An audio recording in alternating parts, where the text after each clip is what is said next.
Welcome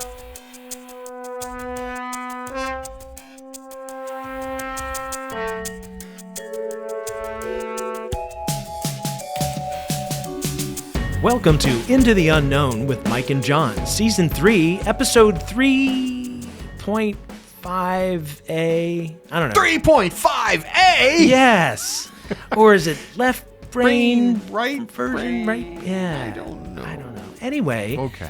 Well, as you know, we split the PCS episode into two parts. We were originally going to release a full 2.5-hour episode, and we thought better of it, so we split it. So now we're here doing an introduction for the second part. I don't mind the idea of splitting this episode in two because it's pretty hefty.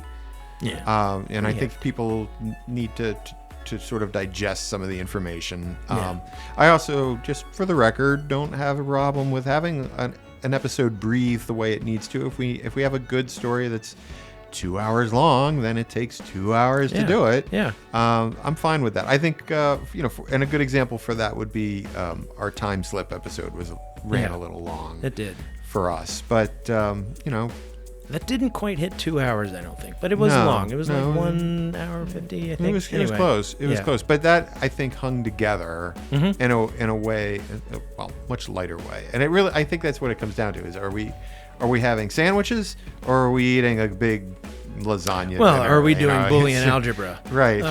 Yeah, there's a difference. And but on the other hand, I think, John, this is an opportunity to just reach out to the community. And, if you're somebody that enjoys, like, for example, we've mentioned Rogan before, and Rogan would do like 3 or 4 hours. And like they pause to go to the bathroom, come back and light a cigar for another 2 hours. They don't mind, but we're not Rogan. No. But if you're somebody that's like, I like long format, write some longer scripts, let us know. Yeah. So go on our page. Worth pointing out. Yeah. Say, hey, I like the long listen because I have a long commute. So fill me up and we'll oblige. So it's just a way to bring you in. If you have opinions, let us know. We're still grappling with where to break them. I like John's idea of sandwiches versus Boolean algebra, so we'll keep that in mind. But it might not matter to you. But if you really prefer the longer stuff, let us know. Also, as always, content. If you just don't like that content and would rather see something else, let us know that too. All right, I'm going to make my usual plug for the social media. Yeah. Because it's a good time to do it. Yep. If you need to contact us, if you just want to find out what's going on, don't forget we have a Facebook presence, Into the Unknown with Mike and John. And there is a Facebook discussion group, which I'd love to see you guys get going. I set it up, but I would prefer to be as hands-off on that and let it be a community experience as much as possible. There is an Instagram page, and I keep mentioning that there are some mysterious little Easter eggs out there on the internet that you may or may not run into, but I continue to run sort of as a private joke. Nice.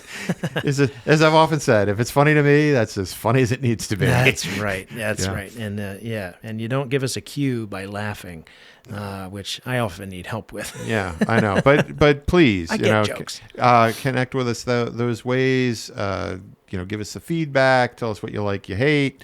If you've got stories, we are collecting stories. We've actually had somebody reach out to us with a story that we need to get back to. We're building time in to get that done. Yeah, and we were really excited to find somebody who we don't know was listening and really trusted us to try to take some information for them and document their story. And we will, as I have learned, I need to better document the stories as they come and just accept that they have their own quirks. I forgive you, John. Yeah. You need to forgive yourself. Right.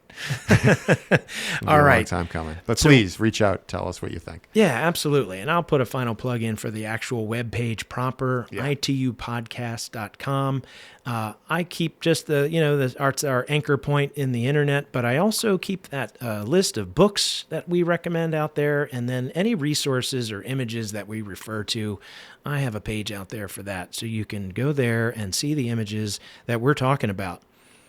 All right, well, that does it. Let's start the episode. We're going to pick back up from the break, and we're headed back in, and I think I'm about to bring up Kastrup's Idealism, and NDEs, and we're gonna continue the discussion. So thanks for joining us again, and I'm gonna throw it over to the guys on the other side.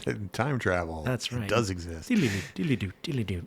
Maybe even use the little harp sound there. All right, gang. See ya.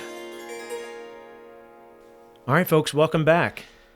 All right, so that was idealism. Now we want to take a look at Kastrup's idealism and Dr. Alexander's NDE.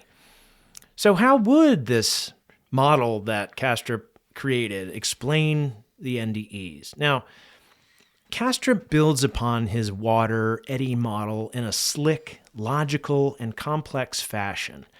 He's layering up concepts until he has explained all the facets of human consciousness. And I'll say that as reading the book, it's really quite interesting. Now, one unique evolution of the idea of the model involves trading the water for a liquid mercury-like substance for its reflective properties. Okay. Okay. Yeah, well, and you'll see. In this way... I follow... Yeah, I'm following the example, but okay. You'll see. Yeah. If you think about thoughts from the outside that would fall into the eddy... Yeah. While in the eddy, the thoughts are reflecting on themselves, which creates an ego. Okay. Okay? Okay. Now, in this way, he describes that elements entering the spiraling eddy reflect inwardly in a feedback loop meant to represent an individual like you or me, individualized as an ego with a sense of self. Now, thoughts that enter the spiral are reflected across the cone to other thoughts. So it is both infinitely and inner reflective, obfuscating of connectedness. That may not seem clear, but anyway, it obfuscates connectedness, right? It tricks you into thinking that you're a localized individual. Now, it helps us understand how we can be both part of the substance of mind, but be also individualized at the same time. Rather than rebuild his model here, and we have enough of it in mind to skip to the good bits. So here, let's begin the good bits. You ready? Yes. Okay, these are the good bits. Now, in his closing chapters, Kastrup works through a reinterpretation of reality using this model that he created. And here are some of the key takeaways. Physical death does not entail the end of consciousness, for consciousness is the fabric for all existence.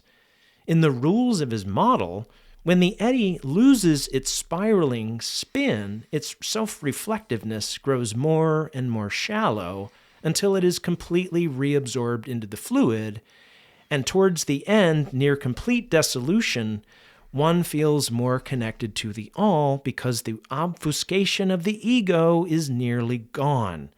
Now, I'll quickly, John, this is that disconnection period that my mother experienced. Okay. Where her coherency is breaking down. Right.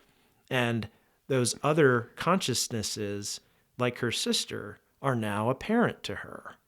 And that's the idea that we're working with here. Okay. Right? That you're the well of your ego in the thought of mind is disconnecting, its coherence is breaking down, but you're still thought. You're still somewhat cohesive, but you're not entirely an individual, and you're not entirely pure thought yet. I'm having I can follow that. Mm-hmm. And this is Kastrup's model. Yeah, I'm trying to explain it for him. I'm also having some connection of this to the Zen Buddhist philosophy that I've been exposed to. Self and not self. Yes. Mm-hmm. This is entirely the point of the Buddhist traditions.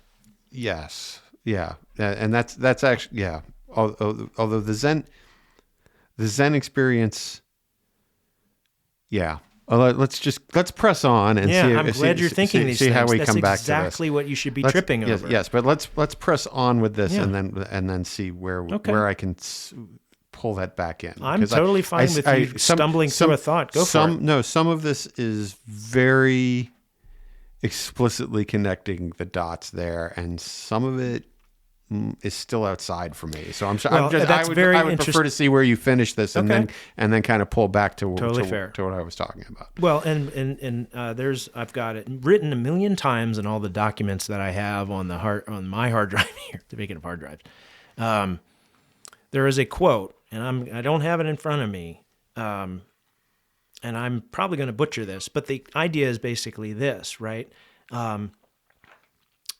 All models are wrong, some are useful. And I think it was George Box, I think is the name. Okay. But that's the idea. I'm going to use that. You're going to hear that again. Because they're all abstract. So it's a model, right? Right, It just right, helps us apprehend the concept. It doesn't mean that that's how it actually works. It's just that if you can picture an eddy in water and the water is mind, then we can see in the water of mind that there is an individualized portion of that we can speak of and measure distinctly. So let me drop the Zen Buddhist. Well, this is a Buddhist idea. I don't think it's explicit to Zen. The other part might be more explicit to Zen. But the piece I'm connecting to now is all is an illusion.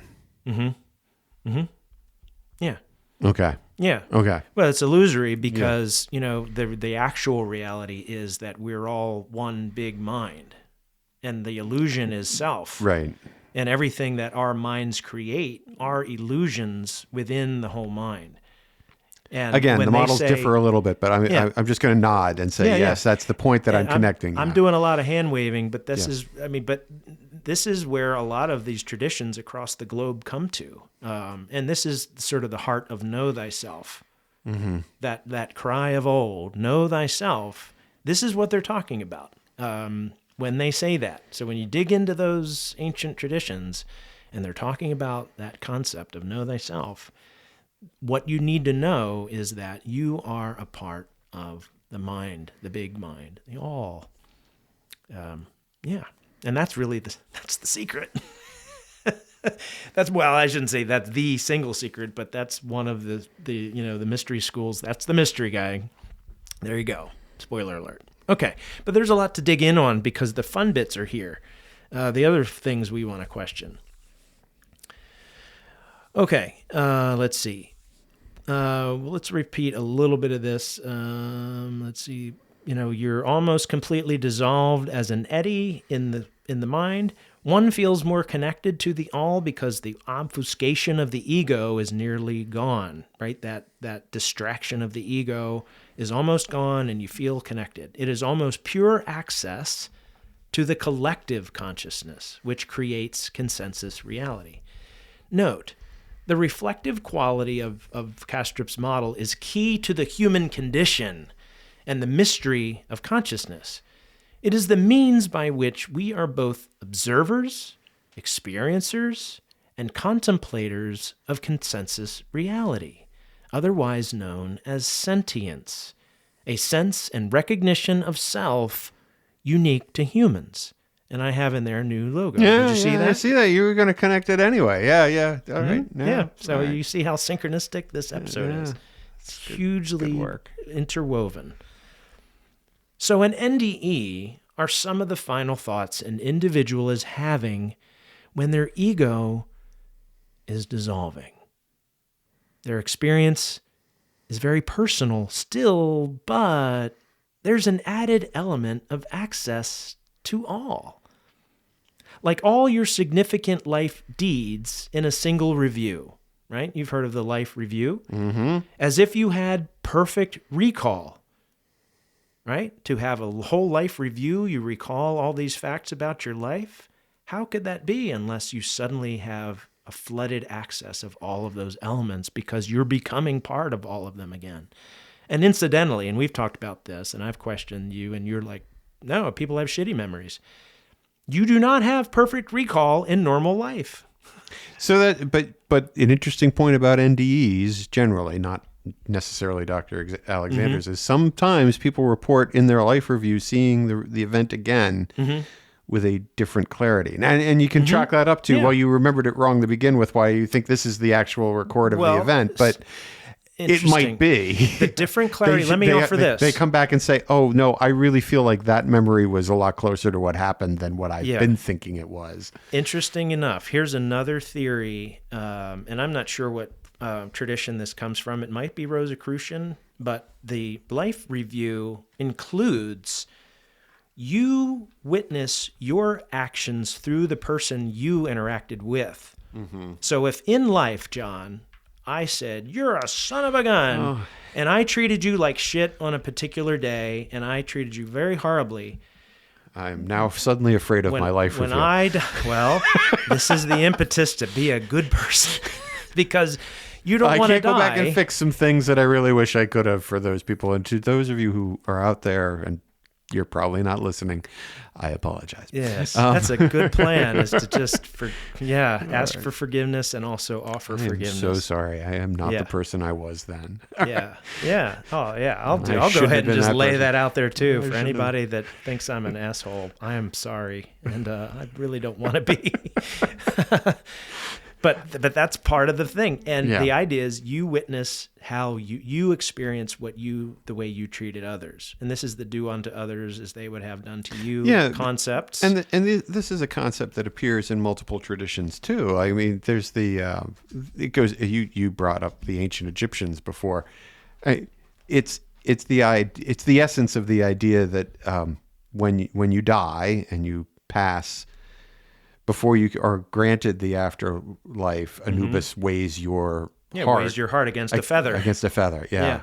And which is it's such a beautiful image, really, because it does recall, what is in your heart and what does that mean? Can you let it go? Can other people forgive you? Can you forgive yourself? Blah blah blah. That's right. And before your, but it really is, and in your life review, the scales will weigh. Yeah, it's the essence of the life review. Yeah. When your heart is light as a feather, you may enter the kingdom of God. And this book I'm holding up here for John's sake it's called the Yoga of Jesus. The Yoga of Jesus. But it's not poses like the camel pose, right. Jesus in his sandals doing his camel pose. No, yoga is actually more comprised of thought. Of thought disciplines, but this is a reinterpretation of Jesus's words and sayings that we're all familiar with, but reinterpreted through the Eastern traditions. So that's very interesting. Have you? And real quick, I keep pulling you off topic. Oh, this is fine. Real quick. This is what we want. Have you ever heard the reading of A Christmas Carol as Ebenezer Scrooge's near-death experience? No. But you see it right away now. Yes. You see it right away. There's a life review. Yes. Yep. That's brilliant. Well, I love that. I love that so much. I'm going to go actually read it. I've seen it a million times. Of course. I'm going to go read Of course. And the first time you hear that, you go, Of course. Of course it's an NDE. Yes. Yeah. That's thank you, awesome. Richard Haddam. Oh, is that right? Yeah, he pointed it out to me. We'd love to in his go podcast. out to dinner one time. If you're ever in Baltimore, I'll see what I can do. Hey, maybe that'd be fun. You want to get somebody big on the air? Let me see what I can do. Okay, good, fun. I like that idea. All right, so we touched upon some cool stuff there. Okay, so an NDE are some of the final thoughts an individual is having when their ego is dissolving, like the life review. Let's move into the next bullet. So recall, all of your expectations may be manifest, right? All of your personal expectations are manifest. Jesus, angels, music, beauty, tacos, whatever it is. It may be that those personal expectations are the things you see, which allows for the sort of the archetypical, which is what actually happens, but then it's infused with your own personality, there's a realness to that too. Now, another thing that we hear about, described in NDEs, love. So love is a tough word. Often used very liberally, but perhaps it means a complete and utter feeling of belonging, an acceptance without any kind of worry. Without a body, your mind is free to vibrate through all the heights and depths of manifestation. And this gets into the earthworm view through the inky blackness and the hugeness of everything going back and forth. And I think I stepped over that love bit a little bit. Yeah, but that's okay. but- I could see something playing there. Yeah. It's a word. It is a tough word, and it's a word that I have used more freely myself since I turned 50. Yeah. To tell you the truth. Yeah. And I've come to accept that it has a lot of meaning in a lot of different ways. But ultimately it does come back to that acceptance, that Right. longing for connection. I've used it with you. I've used it with all of my friends much more freely lately in a way that is similar to, but very, very different from you're 21, you're drinking heavily and you go, Right. I love you, I man. love you, man. You mean it. I mean it so much more so now when I say that. Yeah. And I have been using it freely, but for decades before you turn 21 and drink, and for it's- decades after, it's a tough word because you don't want to overuse it. But I don't think you can anymore, to tell you the truth. Well, here's the thing. Unless you're right? not sincere. You know who does not have this problem? The Greeks. Yeah, The Greeks had several words there's for it. Agape, Yeah. right? There's the brotherly love. Right. There's familial love. There's the love of your favorite chair. I mean, they had Words many all of words that. for love. Yep. The Yep. U.S., or I would just say Western society, the United States has that one word, LOVE, and it carries a lot of weight, but it also has a lot of depth. And so when we say, "Oh, well, I felt love," that's the only word that a lot of Western people can grasp onto, right? Yeah. You could say acceptance, but that doesn't quite do it. There's this feeling of familiarity, but that doesn't quite do it. But it's love, right? And it goes back to something Alexander said, which was that the words were inadequate to describe. exactly. I could call it God, but that's not adequate. That's right. And if God is love, well, Yeah. what does that say about using the word love? Because it is. You're right. It's a word that does a lot of heavy lifting in our language. It does.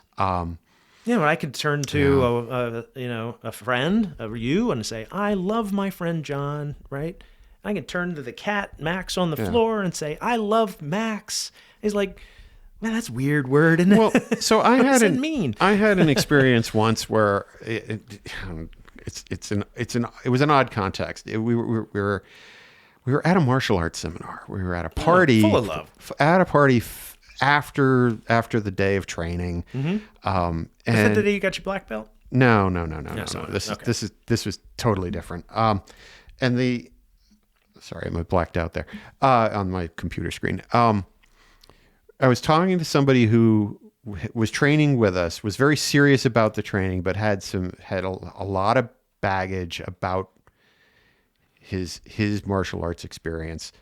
And he was talking to me about my relationship with the instructor, and I can't remember exactly how it came up, but he said, "Why do you put up with this, and this?" And I said, "Because I love him. He's one of my best friends, and I trust him. Because I love him, I trust him. Yeah. And yes, he's doing some things that maybe I don't always understand. Yeah. In taking the training in certain directions, but because I love him, Willing I to trust him, follow and I'm willing to follow him and see where this goes. He hasn't steered me wrong yet."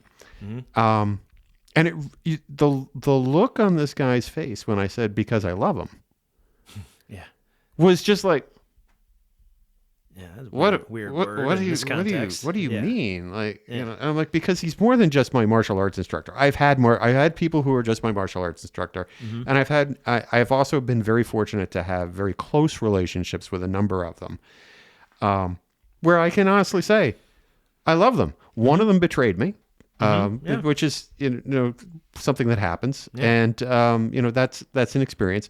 But the other, and one he and I have sort of worked through in our own ways too. So I say betrayed, but he was showing me he was not being honest with me in a way that I would have expected. The others that I would say, and I've told, "Hey, I love you," I mean it. Yeah. And they have responded in kind, because if you really, what it comes down to is we're all in this life to have relationships, to connect with other people.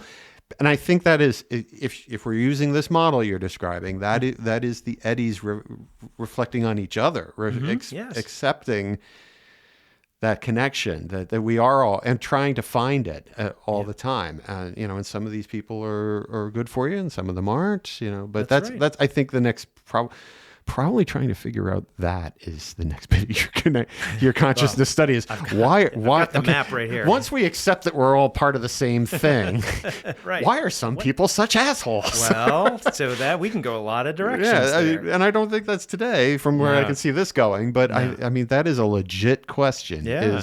Is if I am connected to you, if I am connected to my current instructor, or if I'm connected to my combatives instructor, whom I've also said, I love you and I mean it. And that's a difficult one because he and I are different people in many different ways. And he's a very aggressive person. I love my wife, blah, blah, blah. Well, why don't I feel this connection to other people? Why was I having to reach back? Yeah. Why was my interaction with so many people giving me nightmares of them being zombies when I was a retail manager? Right. Why are some people just assholes? Why don't we connect better? Yeah. What is that lack? Well, so that wow. Man, this is everywhere I want to go with this. Good. But yeah, we're going to build in other episodes on this, and I am not turning this off. But I mean, one of the quick answers I can tell you is that part of being individualized as a consciousness is for the mind to experience all aspects of reality, the good and the bad. And you remember fair. in the eulogy that I described to you, that I invoked in this eulogy that I gave recently, the concept of soul groups. Yeah. And that souls as higher selves decide to incarnate together. And play a role. And it could be that my role in this life is to be the worst human possible to John. Mike's role is to be the petty tyrant that makes your life miserable in order for you to grow. That I would be the physical hormesis of your life so that you wake up, you find that we are all connected, and that you don't have to reincarnate. Because if we could get into the theories of belief systems that say we're trying to elevate ourselves. And that would also explain and why. I don't have to come back and be a jerk. Yeah. Or I don't have to come back and just have a porn addiction that is horrible, and a drug addiction, and this addiction, or that, or I'm a murderer, or be rich as hell and be a jerk. You know what I mean? Of all walks of life, and that might actually people, right? That might actually explain those instances in our own lives where we have had to be assholes to somebody else because that's what that person needed. That's what they needed in time, right?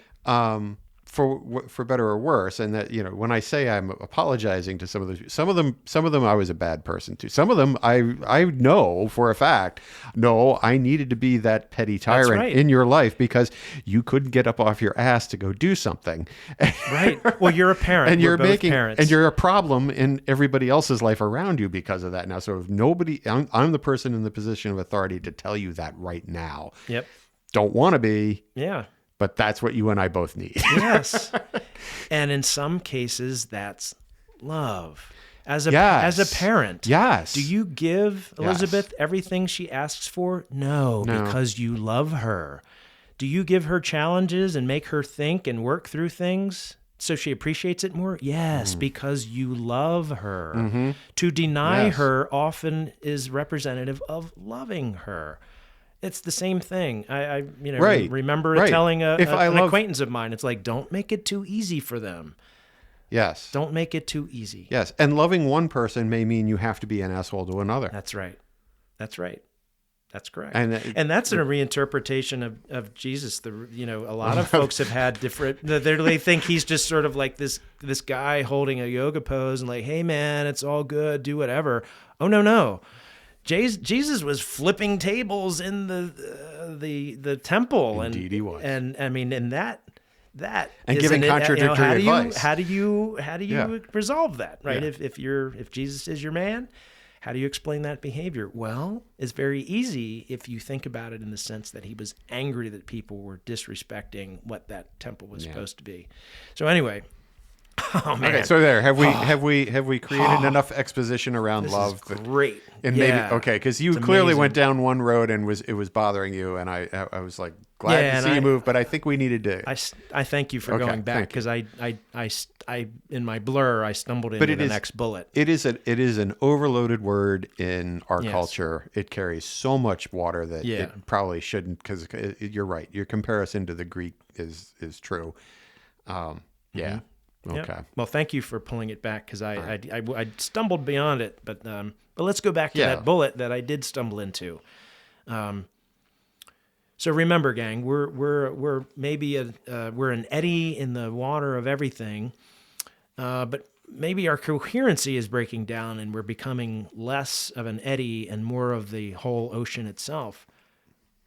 And in the idea of an NDE, without a body, your mind is free to vibrate through all the heights and depths of manifestation. Let's say you're coming close to death, you haven't quite dissolved yet, you're still semi-coherent. Now imagine, if true, how amazed you would be to maybe see light beings or other worldly beings because you can think it and go there instantly. You're no longer held behind by a very heavy 3D body. Now, the next area of NDEs, loved ones, seeing loved ones. Well, who else would come to see you when you lose your body than the consciousnesses that loved you most, including those beloved fur children? Maybe you cross a rainbow bridge to see them. I'm there with you. I have some Animals pets that I miss so I much. have some pets that Speaking I about still. Sophie. Yeah. I know. There was a time in my I'm life. telling you, man. Jesus. There was a time in my life when I did not believe that at all, and now I am fully prepared to believe Yeah. that there are animals that will run to see me when I get to the other side. Absolutely. And they're not even all mine.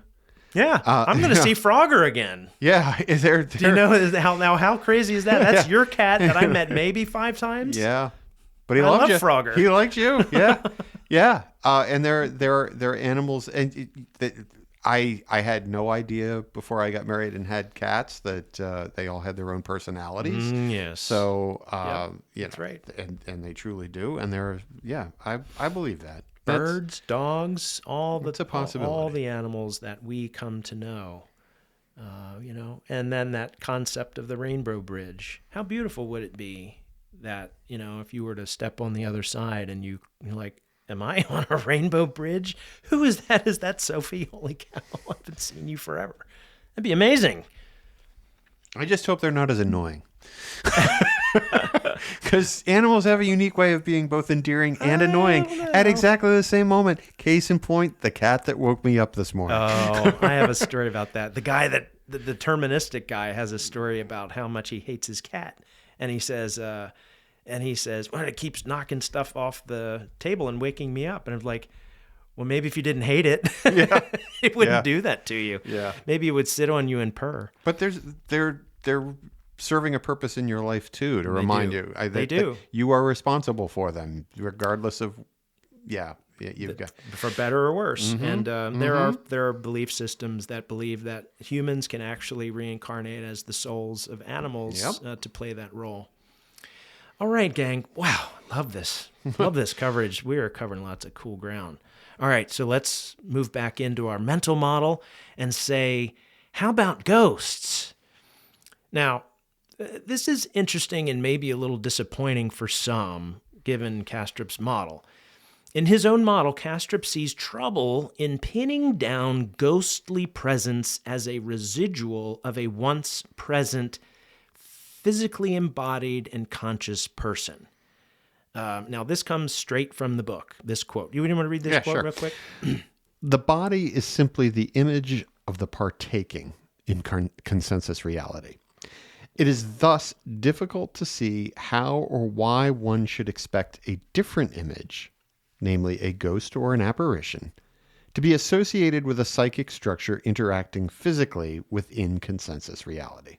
Yes.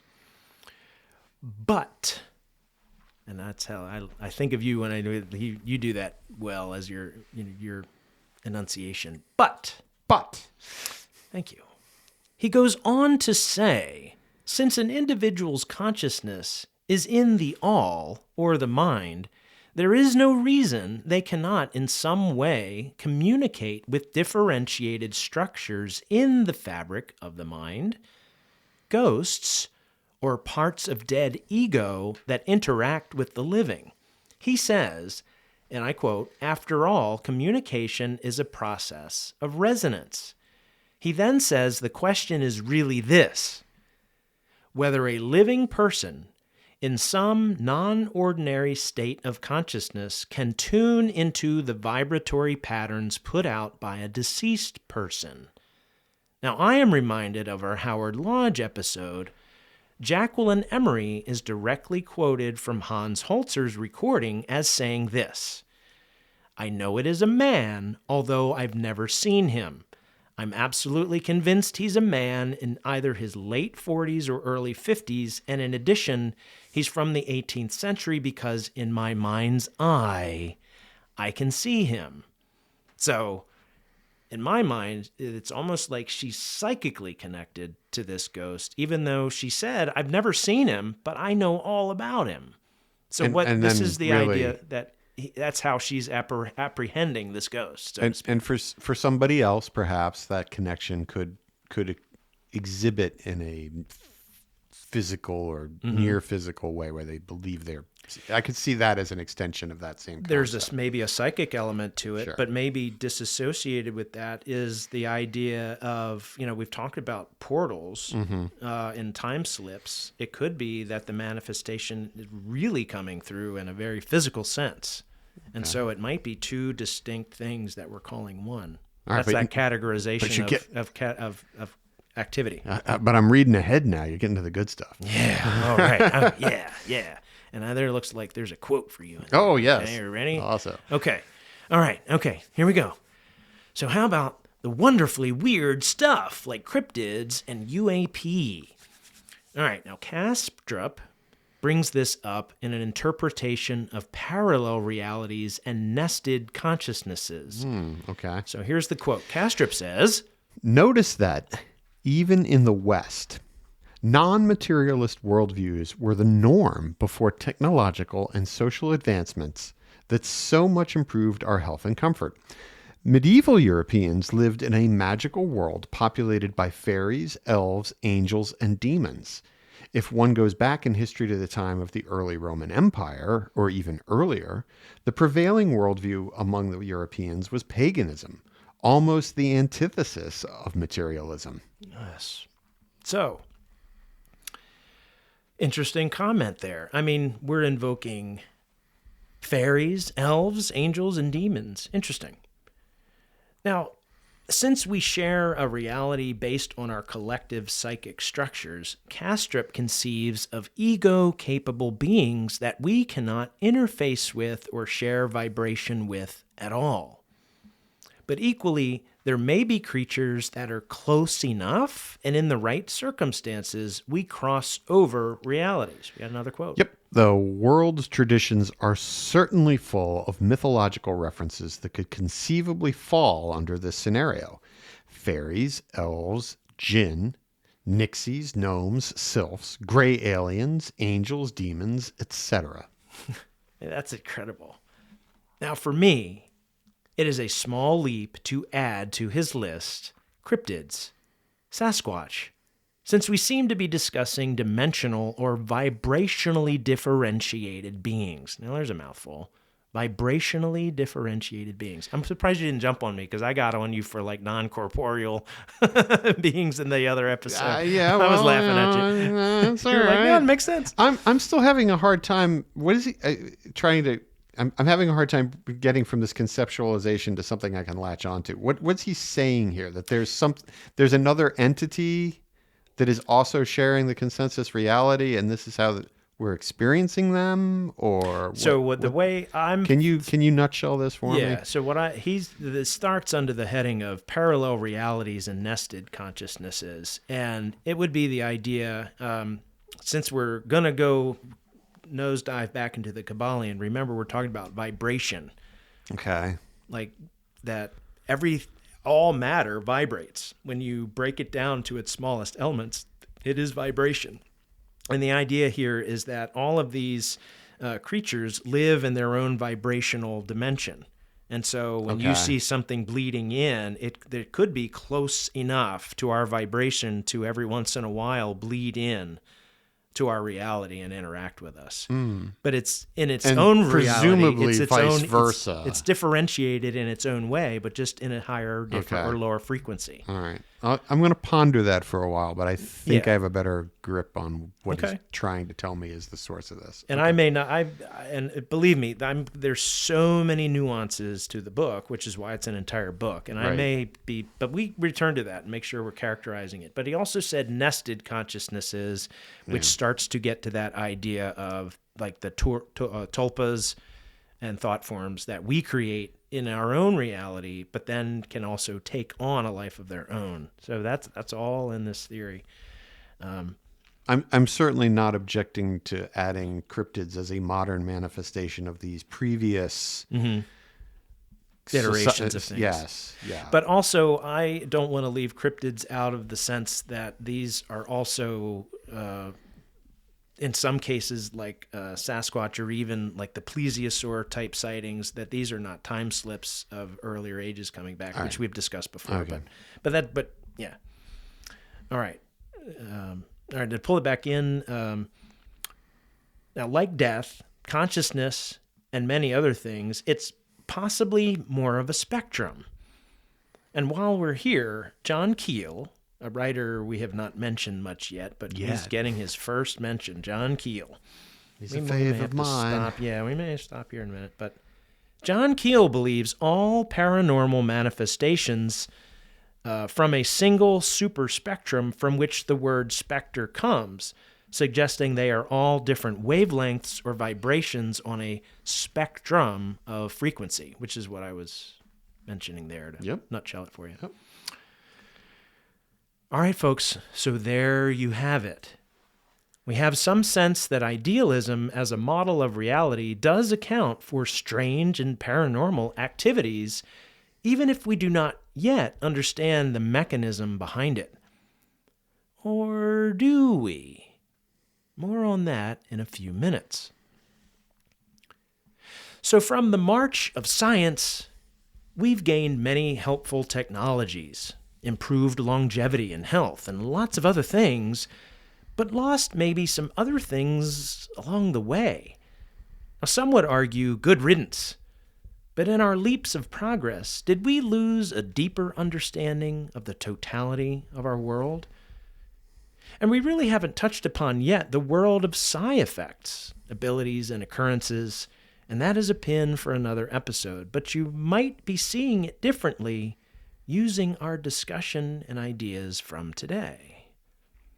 And just as an example, a mother bolts upright in bed at 3 a.m. and says, "My son is in danger." And she calls the military command and says, "Is my son okay?" And the commander says, "Ma'am, it's amazing. I was supposed to call you. Your son was injured in a battle across the ocean." So those ideas that a mother could alert to the danger of her son on the other side of the globe, in the model of idealism, if we're all existing in the mind, it's not as hard of a concept to think about. In this model, there's a ripple through the substrate that we're eddying in. Yes. Okay. Now, to be more specific, I would say that would be entanglement. The son and the mother are inextricably entangled. Okay. And the moment he experiences a trauma, it would potentially occur to her. And how would it occur to her? Does it happen all the time? Like, does she know when he's brushing his teeth, when he's putting on a sock? No, because her own ego is obfuscating their connectedness. But some things break through that reality that are strong enough to get your attention. That intuitiveness, that sense, that knowing coming from somewhere, unbidden. But a mother knows. Okay, is sort of the argument there. So that's just as one example. That's a of connection. Many. That's a connection of mind, or telepathy, for lack of a different clairvoyance. word. Clairvoyance. Yeah. Could we also say that could we also posit this as my mind can affect the consensus reality, for example, to move the water bottle here in a use the force kind of way. Yeah. To bring the lightsaber to my hand. So yes. Okay. Yes. Okay. Just checking on how far this extends as a theory. Yeah. Okay. I mean so there are groups out there that are working on telekinesis, which is what you're talking about, right? The movement of matter using the mind only. And there appears to be some scientific underpinnings for that. Now, side effects, your traditional ones, the clairvoyance, the clairaudience, and all of that, all of those side effects, there is a whole book that's over there somewhere. It's Dean Radin's book. It's about consciousness, which I touched upon a little bit, but that's a pin for another episode. There is plenty of evidence, but his argument is it's all ignored by the mainstream, and that's a good segue. Don't go away. We'll be right back.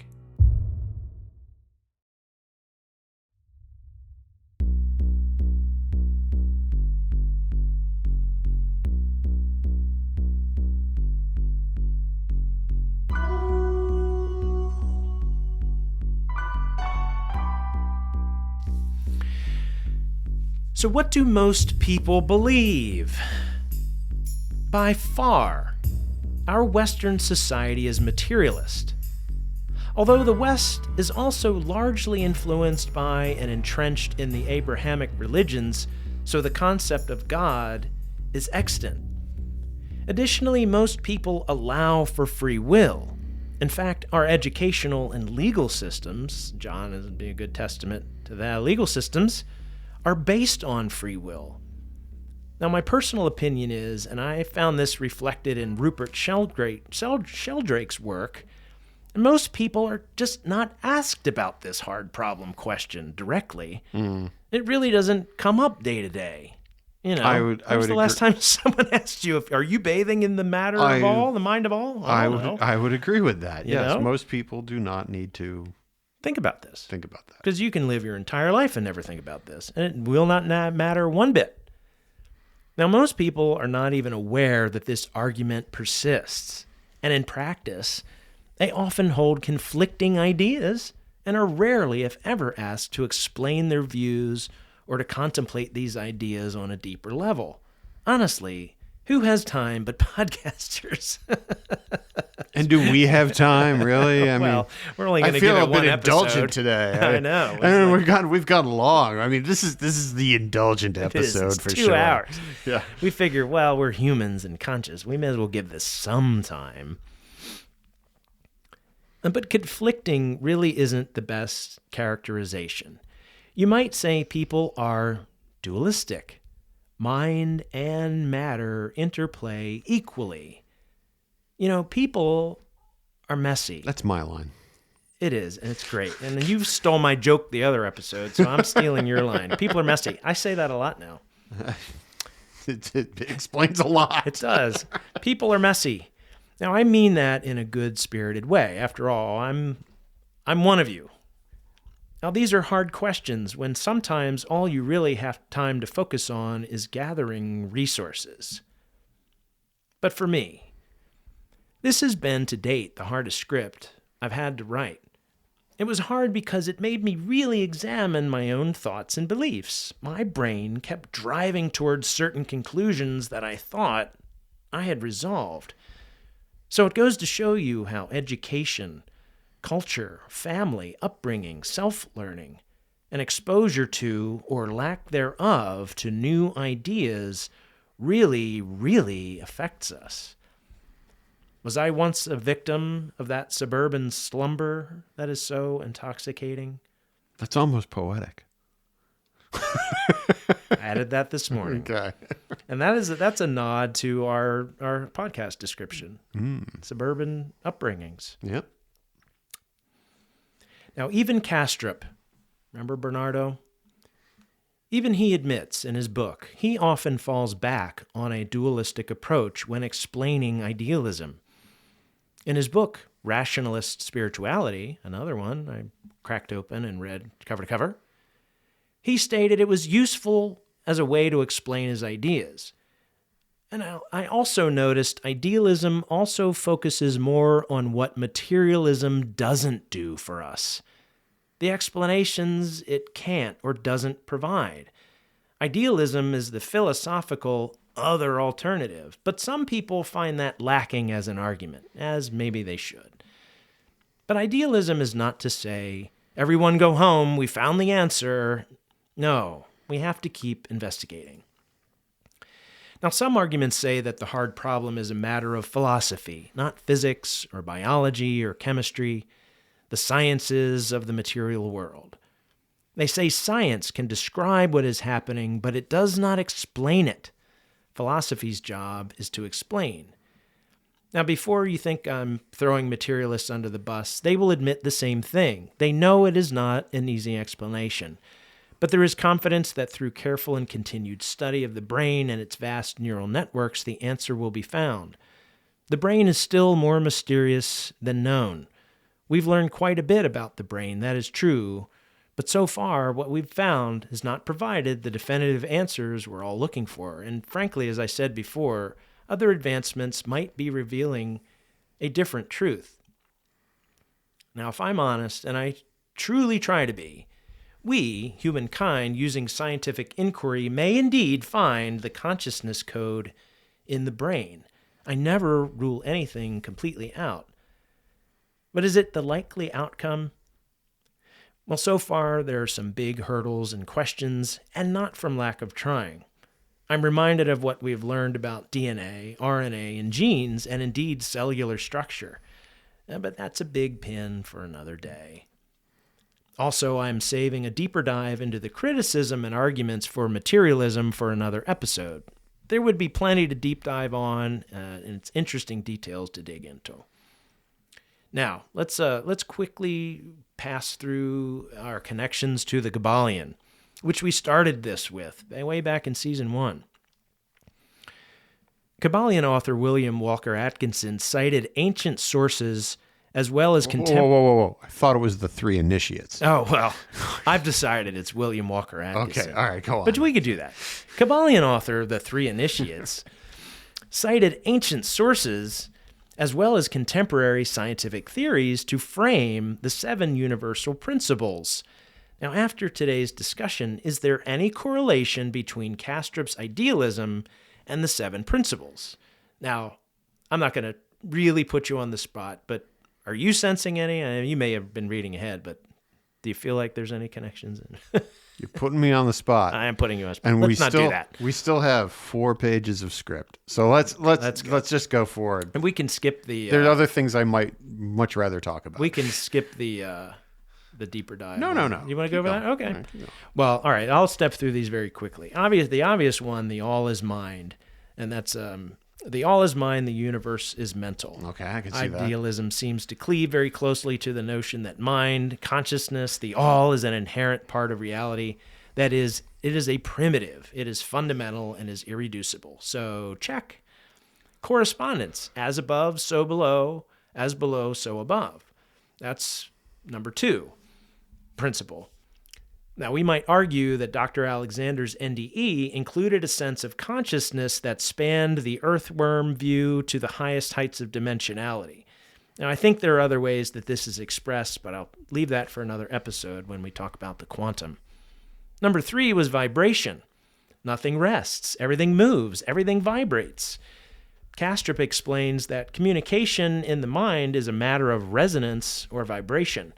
Like a voice that vibrates air molecules, he suggests that perhaps a non-ordinary consciousness state could tune into the vibratory patterns of a deceased person. Additionally, we understand fundamentally that matter, as made up of atoms, is always moving. To me, that seems inherent. Check.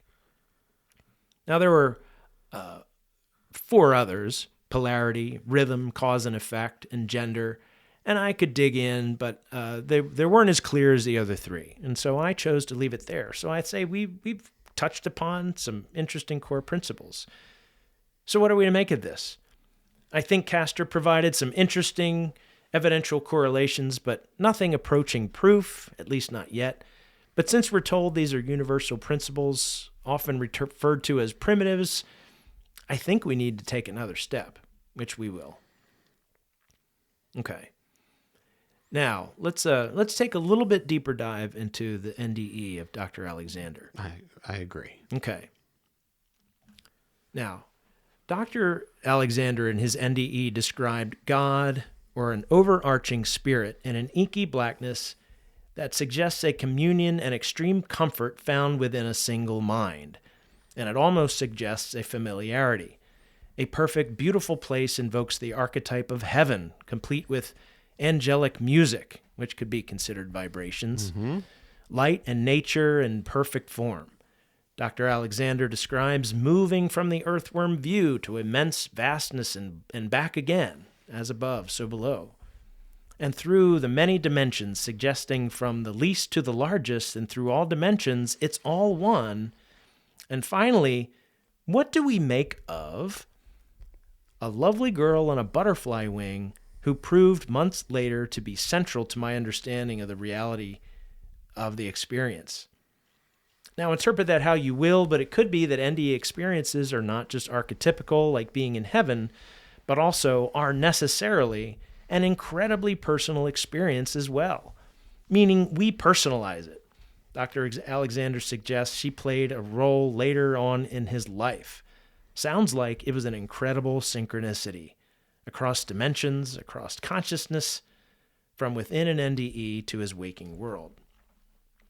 And we talked about this also, that so too would be seeing Jesus both be a personal, but also based on a common expectation that is created in a collective mind, especially if you're expecting to see Jesus greeting you at the gates of a beautiful natural spot where you spend eternity feeling loved, completely at ease, free from the heavy stress of the weary world. Sounds like we see what we collectively manifest, but also details we ourselves wish for or need. Now, and then if we expect to see nothing or have little or no expectations, well, who knows? Now, how about if we're really convinced we are going to hell? Yikes. I was wondering if you're going to come back to this, but because you brought up the negative NDEs at the beginning, and we haven't really touched on them, and I also wasn't sure how it connected. So, all right. Yeah. Now, according to some NDEs, though, that loving God lets you witness it, but he quickly gets you out of there, at least in some cases. Now, others have come back with an abject fear of death based on what they saw. But who's to say that is not something that individuals need in order to live differently with their remaining time on Earth? So, like anything else, like a human could play a role in another's life as a petty tyrant that I'm supposed to overcome, a near-death experience might be another thing the universe uses to mold a soul and move it forward. But again, we're playing with the ideas of different belief systems. And that's also a common refrain from some of the NDE experiencers. Their NDE changed their approach to life, and it could be a positive or even a negative one. Now, here's a quick example, and it comes from a story right out of the Daily Mail. Did you want to I'll read that real quick? I think I can pronounce that name. Yeah. Guadagno said that she became an atheist and fell into heavy drug addictions after her parents, who were also addicts, both died by suicide in 2007. At the age of 35, she overdosed on heroin and entered another realm where she went through a painful life review, feeling all the harm she had done to others as if was happening to her, which Guadagno called her own personal hell. She then entered a light filled with love, where Guadagno said it became clear she had chosen this difficult life to grow her soul and break her family's cycle of addiction for a greater spiritual purpose. After surviving her near-death experience, Guadagno admitted she still went back to drugs at first, but soon encountered unexplainable events, such as all her drug dealers quitting at the same time. Leading her to experience terrible withdrawal pain. That's when the heroin addict had her next spiritual experience, where a voice guided her to ask for healing, and a vision of helpers clearing her mind miraculously took the pain of her addiction away. Yeah. It's That's a lot playing in that life. There's a lot going on there, especially all the drug dealers quitting at the same time. Yeah. Like, that's a synchronicity. What? Like, holy cow. Well, who's ever heard of that? so this is, well, I mean, I'm not casting doubt on I that. get you. I'm just not sure what would. It's remarkable. What that means. I mean, but yeah, they clearly were not all available for her. That I think is what it means ultimately. But yeah. Yeah. Well, I mean, no matter how it was characterized, she had to go through withdrawal. Yeah. And forcibly, right? It's like she wasn't going to do it on her own. So the universe went, oh, nope. Here's what, deal with this. Yeah. Now, a part of the, for the a lot of these, the belief systems say that, souls such as this one, Guadagno. Yeah, I had trouble with that one. See, I'm not sure I could go back and pronounce the encephalitis thing. Guandano. I would have left the G silent. Guandano. Oh, that's a choice. Yeah, okay. I could see that. But they say the folks that go through things like this are souls. Souls are given activities in life that they are up for the challenge of. So there's something there. All right, let's wrap this up. So I've tried to make this interesting, bringing in the near-death experiential stories of Dr. Eben Alexander and others as a backdrop for discussion. Whether that is indeed a shared reality through mutual creation or a separate brain-induced recreation we are deluded into thinking is shared, well, that is also still up for debate, as we have seen. Now here's Dr. Alexander's opinion. One more from you, John. Near-death experiences and related mystical states of awareness reveal crucial truths about the nature of existence. Simply dismissing them as hallucinations is convenient for many in the conventional scientific community, but only continues to lead them away from the deeper truth these experiences are revealing to us. The conventional reductive materialist, physicalist model, embraced by many in the scientific community, including its assumption that the physical brain creates consciousness and that our human existence is birth to death and nothing more, is fundamentally flawed. At its core, that physicalist model intentionally ignores what I believe is the fundament of all existence: consciousness itself. Awesome. From a strictly spiritual point of view, across the globe, regardless of the faith or the religion, humankind has desired to commune with God, spirit, higher forces. They want to apprehend, understand, experience, and feel the presence of something greater. Others who have and live now claim to have the answers. We read stories of ecstatic visions from all corners of the world, and arguably Dr. Alexander's NDE was one too. So whether we seek this gnosis, this direct experience through prayer, contemplation, meditation, concentration, inspiration, creation, our minds seek to expand into the vastness of whatever is out there. In future episodes, I plan on presenting more weird, wonderful, and worrisome paranormal stories and examining the current scientific theories that underpin these ideas, as well as ancient modern philosophical theories. Ancient and modern philosophical theories. These have a basis in our reality, and as we continue to honestly apply science, we may discover the true nature of everything, but most importantly, ourselves and our deepest desires. So a singular question might be the foremost in your mind. If indeed we are all connected, yet localized, how? And is there any scientific evidence that this is the case? It turns out yes. As honest, scientific endeavors keep pushing the boundaries into unknown territory, detecting and measuring effects, what was once thought impossible or simply not there, the stuff of myth, is showing us what I believe to be happening. The merger of science of reality and the science of spirit. Now, our next PCS episode is going to dive deep into the quantum realm and take an up-close look at a supremely beyond microscopic world where the mind of all, apparently, creates. And that's all I got. Dun dun dun. Dun, dun, dun. Idealism. Materialism. So, where do you want to go? I don't think we want to take too long. So let me kind of offer this thought, because there's a lot that's here, and it kind of bends the mind and can wrap people around the axle. Mm-hmm. And I brought up my admittedly limited, extremely limited experience with Zen Buddhism, and how the Buddhist concept that this is all illusion, the world is illusory, sort of relates to some of what you were describing, that the mind is creating the world. Mm-hmm. Okay.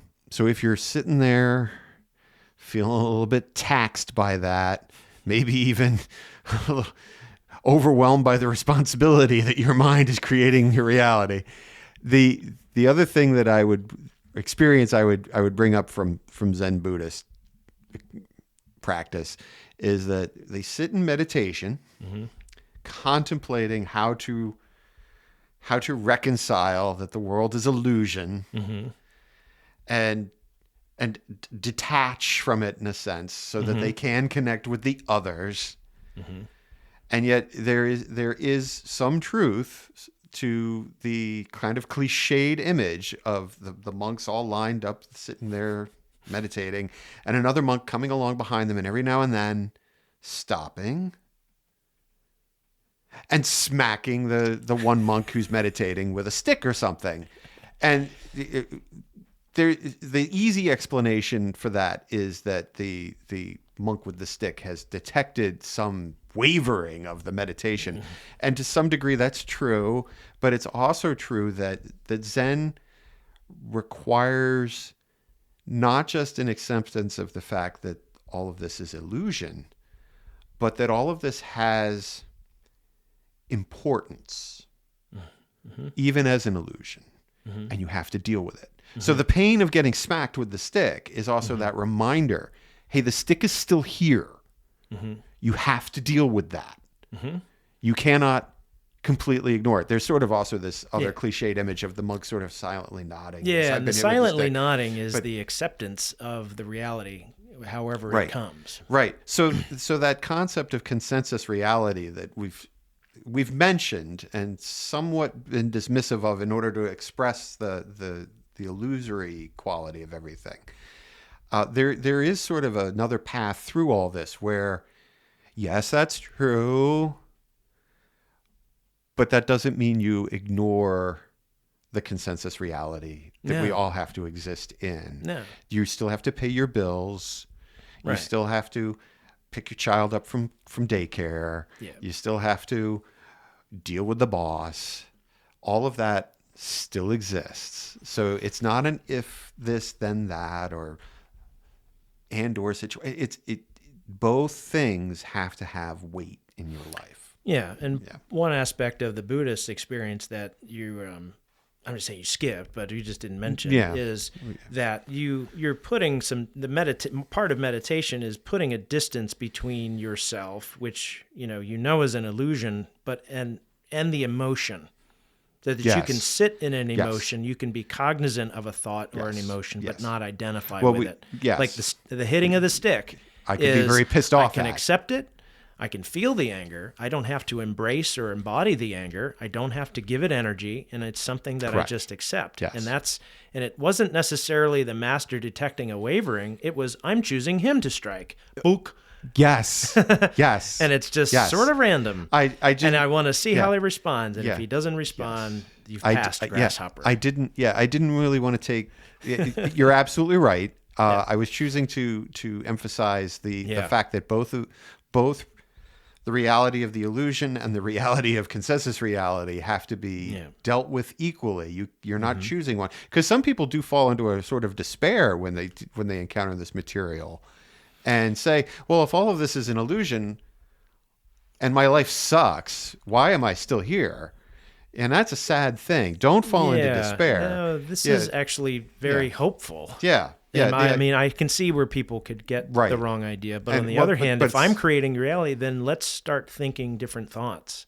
Yes. Let's have constructive, uplifting thoughts. Right. People have a real problem. And I mean this because I've, over the years in different ways, spent time where you spiral down in negative thinking. And if you do not catch yourself and come out of it, right, it can have bad consequences. And people struggle with that. It's a real struggle. And if this is your expression of spirituality, then the recognition that by dealing with both sides of this equation is equally important is helpful.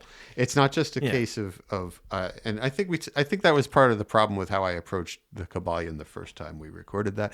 It's without context. It's hard to grapple. It's it's one thing to try to think positive thoughts and bring good vibes to me. It's another to act within the consensus reality realm in order to make those things happen. There has to be some emphasis in most people's lives on both. Yeah, there has to be an agreement, and it's not that it can't happen. It's just that the universe has to account for all of consensus reality in order to work to make yours happen. It can't just spontaneously come up with $100,000 in my bank account. That's right. Yeah, but it will generate it through time. It's just that it has to move other parts of reality to make that happen.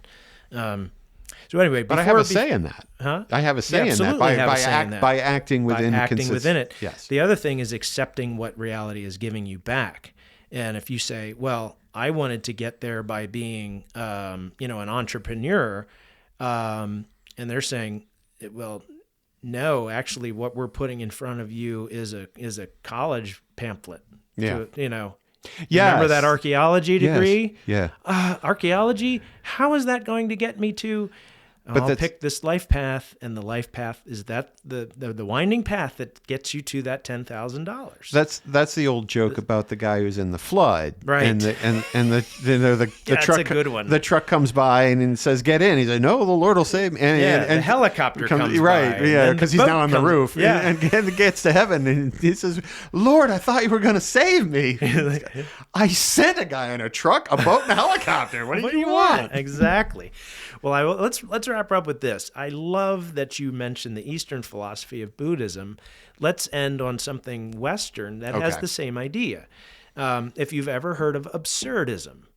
Absurdism from Albert Camus says that in the face of reality, where there is no apparent meaning, what am I supposed to do with this? And it is very nihilistic in the sense that there is no apparent meaning to life. So what is my response? But even Albert Camus, in the face of that non-purposeful life, he said it is because there is no purpose that you must go forward and create a purpose. Create a purpose. Find your purpose and do it. And it could be literally anything that's positive. You want it to be positive. Yeah. Yeah. It could be love. Let's go back to that love word. How about love? Go back to that love knitting word. a sweater. Yeah. If you're good at knitting, make sweaters for people. Yeah. There's lots of ways, and that's another pin too. And we talked a little bit about that during the Kabbalion episode, but I think we've covered a lot of ground today. It was a lot. It's a long episode. But I think it's got value. Yeah. And I think people hopefully will give us some feedback about it. Yeah, and I think also where you want it to go next. When we point back, yes, right, it'll maybe encourage folks to come and push through if it felt too long for you.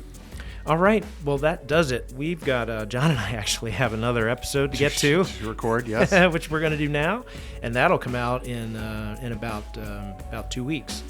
So you'll see this Friday, or we'll see it Friday. We'll see it You'll hear it Friday.